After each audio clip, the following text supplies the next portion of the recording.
Hi everyone, and welcome to the Gemini Weekly Illumination Reading. This is I Am Illuminated Tarot and Meaning-Based Spiritual Coaching Services. I am Lauren. Hi and welcome. So this is a weekly reading that is going to engage you with the principles of curiosity, courage, and contemplation to be able to bring awareness to your unique, internal, singular, authentic self, and how to engage that with your external environment so that you can better experience your spiritual purpose and meaning in this life. All right, so this is a slightly different reading than my previous readings because I am a new mother and I'm changing my schedule.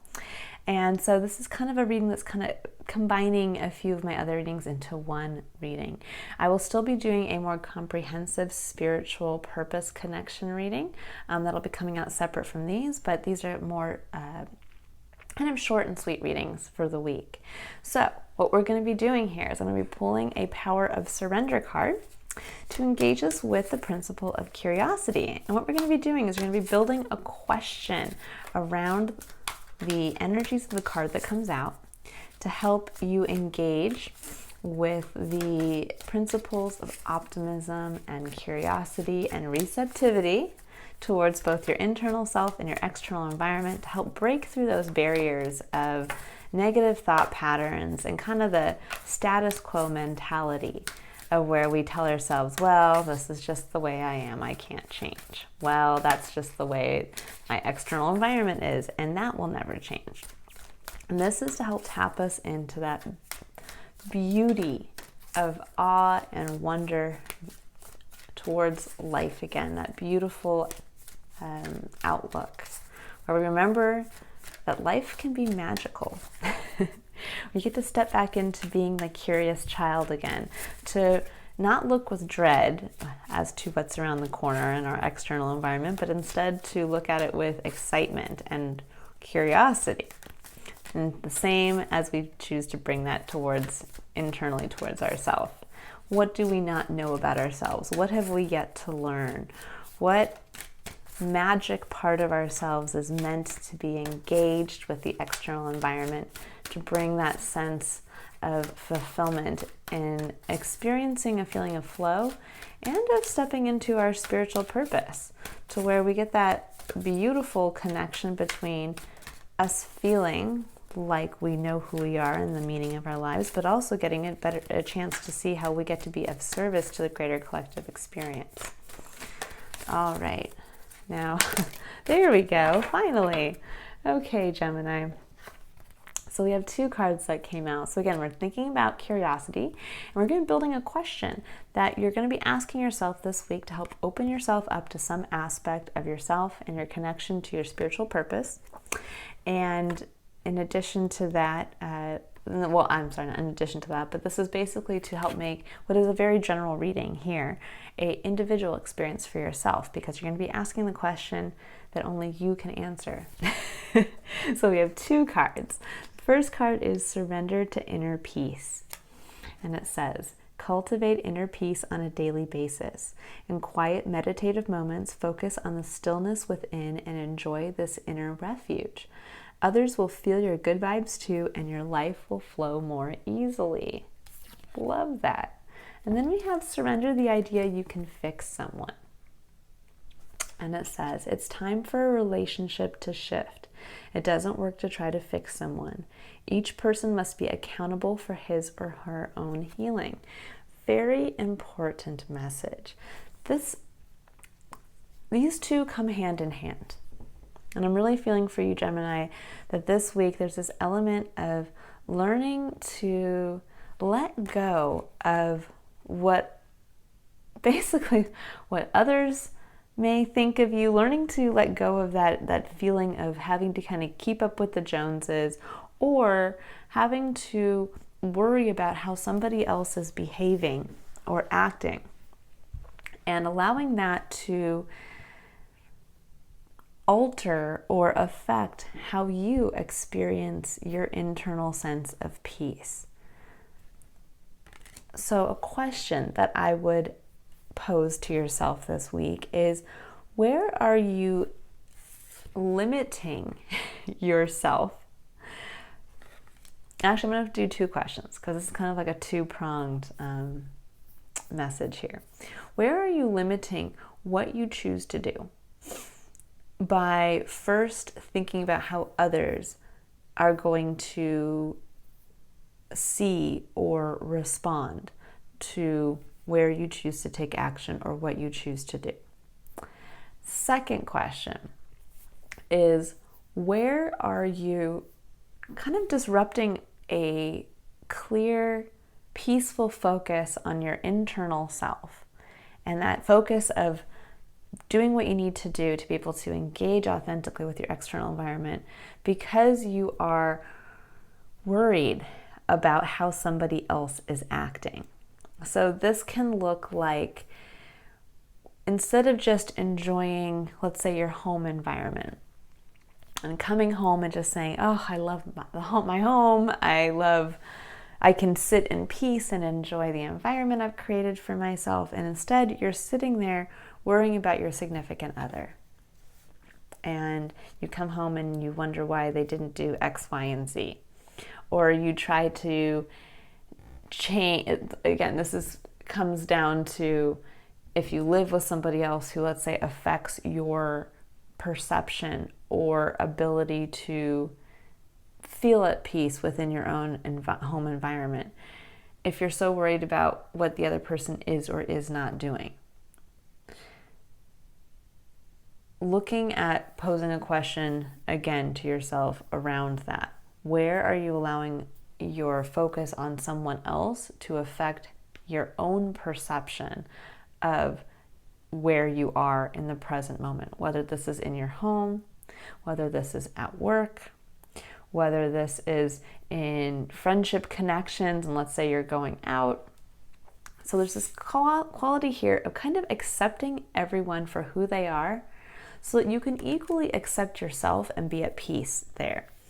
I think what many people don't realize, and I had to learn this myself, and I'm still actively learning it, is we get so focused on wanting to maybe help or fix another that we lose the opportunity to bring that energy back to ourselves, to where we are working through the same issues and bringing the same awareness back to ourselves.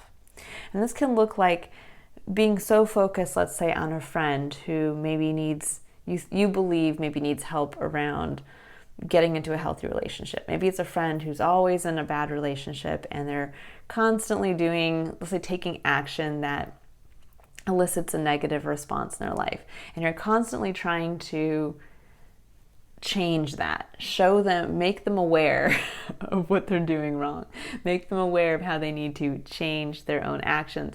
And what's happening is, as you're focused on that, you're not realizing that you're actually doing the same thing, that you also perhaps are not connecting in a beneficial way to significant others. Maybe you're also having issues in dating, or you're having issues in maintaining a healthy relationship.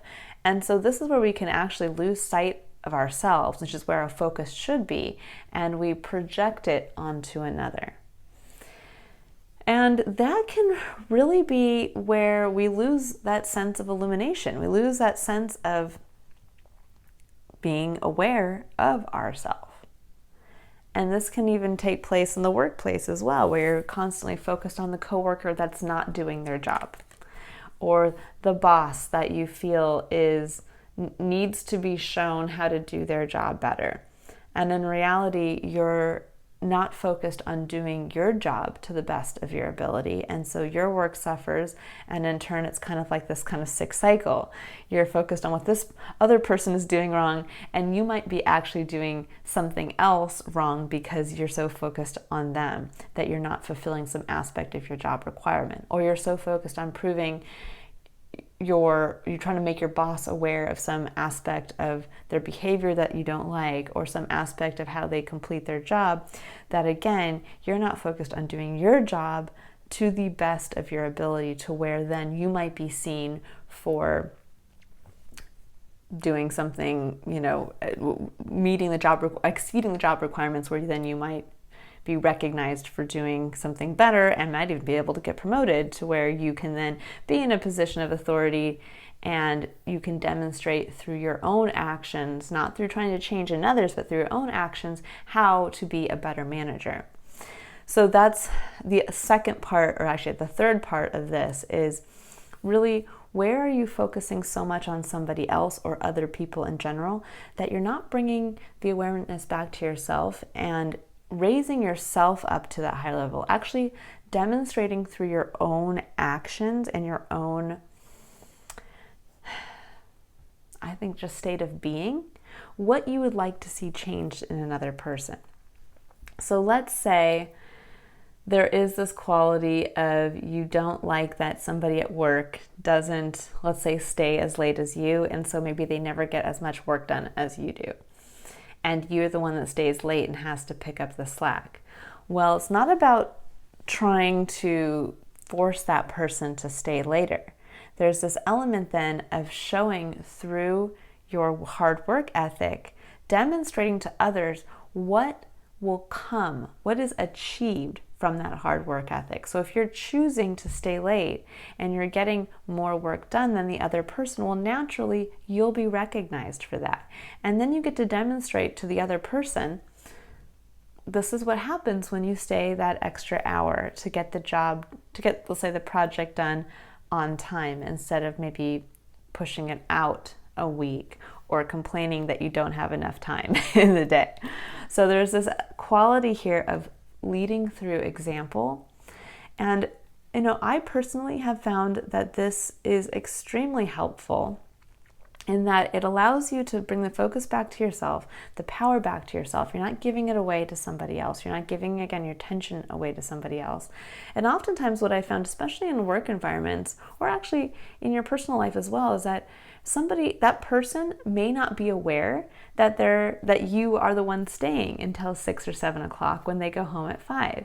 But at the end of the day, when you get recognized for meeting a deadline or a goal, that person will then come to you and say, so how did you get a chance to meet your deadline? I always find that I can't do it.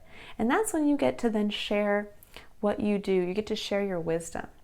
And that's where knowledge and action come together to create wisdom, where you can then get to tell them, well, I noticed that if I stay an extra hour every day in the week prior to, let's say, when this task is due each month, I find that beautiful hour between 5 and 6 is when the email communications lessen, and when there's nobody else in the office to provide distraction, and I get more work done in that 1 hour than maybe I do for the majority of the day. And that's how I'm able to meet my goals. And you're able then to help somebody else see, oh wow, I see what you're doing. I see why you're gaining recognition for a job well done. You were the one who stayed later. And then that other person can either make the choice to follow your lead and follow that piece of wisdom that you've given them, or not. And they can continue to go down the rabbit hole of worry and stress, not meeting their deadlines and not meeting their work ethic, or not meeting their work expectations. And that's their choice, but it's not your problem. It's on you to worry about yourself and getting yourself up to where you need to be. And this can affect us in all aspects of our lives. This can be where we're focused on trying to fix a family member.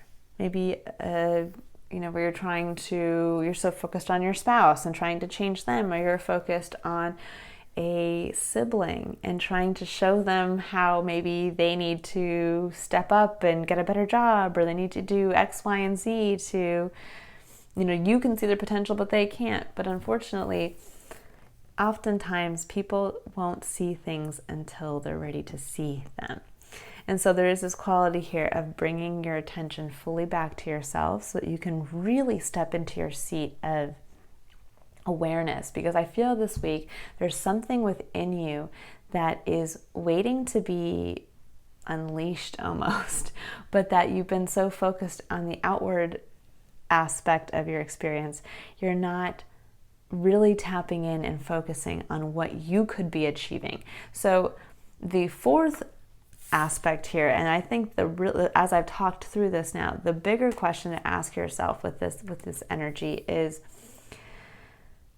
what are you focusing on as far as who you want to fix? Because often when we talk about who we want to fix and what we're focused on with another, tends to be the area of where we need to focus on ourselves. Tends to be the area where maybe we're feeling a little insecure and we don't really want to focus there because it's going to bring out a vulnerability, or it's going to show us where maybe perhaps we know we haven't been focused and now that's being brought to our attention, and so we're kind of pushing that off onto another. And so it's, where we would say, well, gosh, if I could just get my brother or sister to realize their potential so that they can go out and get another job. Well, maybe it's actually you. You're the one who hasn't realized that maybe you need to take a look at your professional life. Maybe you're the one that's not actually as satisfied about your job as they are. Or you both aren't. But instead of trying to, again, do something that we can't do, which is it's disempowering as well, as trying to change another because you can't, bringing that back to change what you can control, which is yourself. Okay, sorry guys, that was kind of a long, convoluted way to get to that point. Okay, so now we're going to engage with the principle of courage. And courage is where we get to bring the power back to ourselves through taking courageous, conscious action. This is where every time we make a decision throughout the week, no matter how small, whether it's where we're going to stop to get food on the way home from work, or a larger decision as to signing a contract for a promotion or buying a new home or something along those lines, there's this quality here of bringing yourself back into that seat of control, to where when you are aware of decisions and actions in your everyday environment, you get to take those decisions and actions from a place of empowered individuality, individualism, if that makes sense. So if you're, let's say, driving home and you want to stop and pick up some food for yourself, well, do you want to pick up something that's unhealthy or do you want to pick up something that is healthy for you? And really tapping into that aspect of self. What feels right to you? Or even just a small decision like that. Maybe it means having to drive 5 minutes out of your way to get something slightly healthier, but ultimately that decision will make you feel that much better and will, again, kind of what I would call snowball into a ongoing positive engagement between yourself and your external environment. Instead of saving those 5 minutes and not really being aware, getting food that makes you feel bad, and then it's a negative snowball of not engaging the best part of yourself with the best part of your external environment. You instead are then getting food that makes you feel bad, and then you kind of continue that cycle of, well, why do I feel bad? And you're not even aware it's because you've been making poor food choices, or because you chose to fill in the blank. The smallest decisions can have the biggest impact, and it's every little decision that we choose to become aware of that can allow our lives to really blossom into, again, us connecting with our spiritual purpose, us feeling in flow, us feeling that the highest potential within ourselves is being realized in our external environment. Okay, so 3 cards came out, Gemini. Whew, it's a lot. Let's see what came out for courage. So we have Antelope Spirit, life is speeding up. Number 2. We have Frog Spirit, clear out the clutter. Number 28, breaking down to a 10 and down further into a 1. And we have Groundhog Spirit, time to let go. Number 31, breaking down to a 4. Okay, what I'm seeing here, beautiful. So we have life is speeding up, we have clear out the clutter, and we have time to let go. All of these things are signaling here a change coming through. Now, just looking at the numbers, we have 1, 4, and 2. This is all about building new foundations from a place of self-empowerment as well as connecting with others. Where to take courage, where to take action from a place of courage this week is starting to prepare yourself for movement, preparing yourself for these new changes, clearing out the clutter, because life is going to be speeding up. And what's lovely is that with life speeding up, the number 2 is here. And the number 2 is telling us to connect with others. That when life speeds up, we get that chance to collaborate. We get that chance to perhaps lean on somebody else to help us through. Two hands are better than one kind of thing. Many hands lighten a load. We also have them clear out the clutter. There's this quality here of coming through that, again, by clearing out the clutter, sometimes it's just clearing out the spiritual clutter. Sometimes we're cluttering our spiritual self with other people's issues. So there's this element here with this number breaking down, so 28 breaking down to the number 10, then breaking down to the number 1. There's an element of getting back to your individual self, clearing out the clutter, releasing anything else that isn't yours. If it's a parent, if it's a boss, if it's a significant other, let it go. Choose to be, from a place of courageous action, the shiniest version of yourself. Choose to, wherever you are focusing on trying to fix someone else, bring yourself into that place of being the example to others. So let's say you are frustrated that your boss is maybe a micromanager.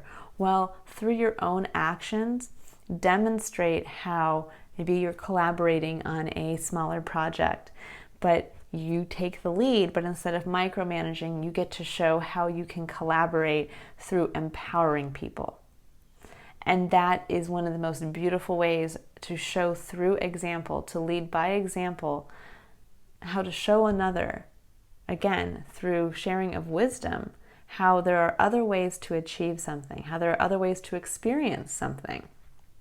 So if you're worried, let's say, about your sibling who is not maybe taking action towards moving towards a new job or realizing their potential, maybe you lead by example in looking to get a different job. You start to be the one that goes out and sends out your resumes.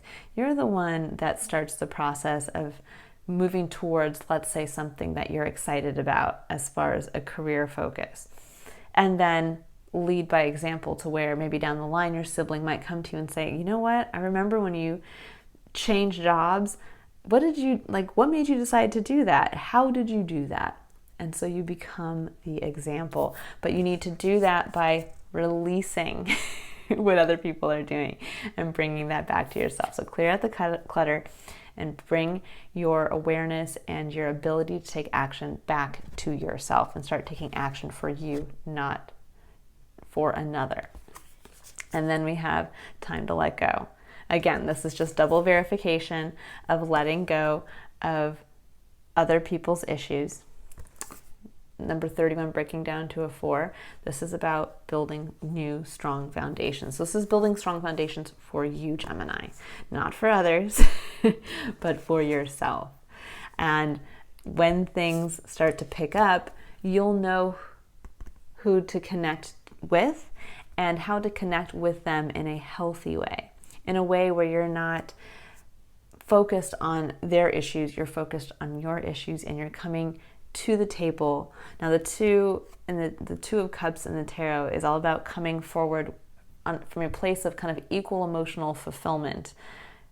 You get to bring your cup of emotional fulfillment, and it's matched equally by those who have their cup. So there's this quality here of coming through that the more you kind of let go, clear out the clutter, the more you're going to attract people that as things start to move forward, you're going to attract the right kind of people who are your equals, who want to come forward, who will recognize the work that you're doing, that recognize who you are, and that you don't have to help them. They will be on the equal level with you. Well, really, it's going to be a cool week for you guys, Gemini.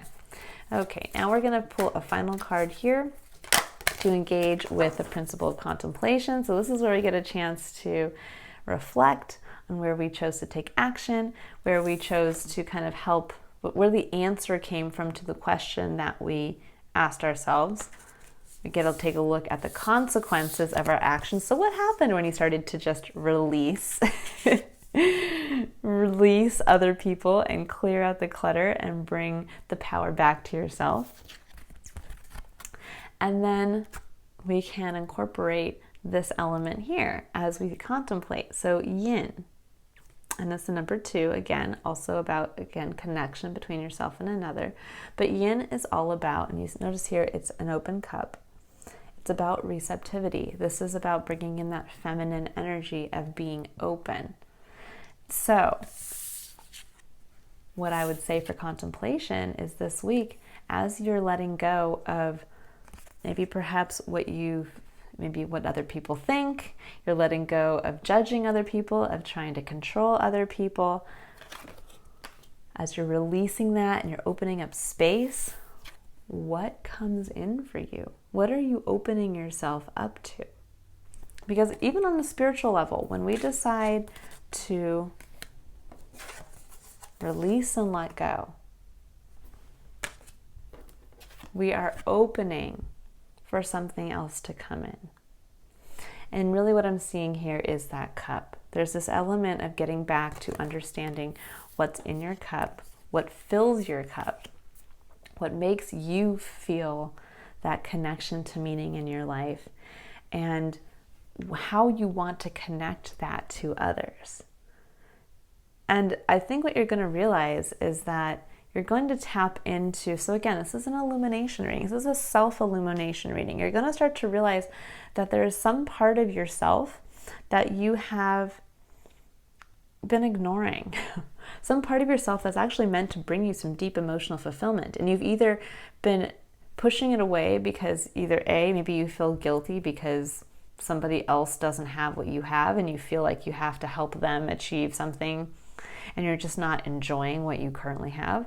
Or there's this quality of just being too focused on another and you're not focusing back on yourself, to where then you are preparing yourself for the new. You're preparing yourself for what's to come in. You're preparing yourself for actually very beneficial relationships that I feel are coming in. So in contemplation, as you release your spiritual entanglement with others, you start to release others and just say, you know what? I accept them for who they are, as I accept myself for who I am. What is in your cup? What have you just made space for? What have you just made space to allow to come in? And this is a great point to reflect on at the end of the week. All right, Gemini, I hope you've enjoyed this reading. I hope you look forward to your next illumination reading, but I will also be doing one larger comprehensive spiritual purpose reading. I'll be doing one for each sign this month. So I hope you check that out as well. And if you'd like to book a personal tarot reading or a one-on-one coaching session, the link to my website is in the description box below. Obviously, likes and subscriptions are so welcomed and appreciated, but not necessary. I don't want to feel that anybody's pressured to do that. Just thank you for watching. I appreciate that as well. So have a wonderful rest of your week, Gemini, and I look forward to reading for you next week.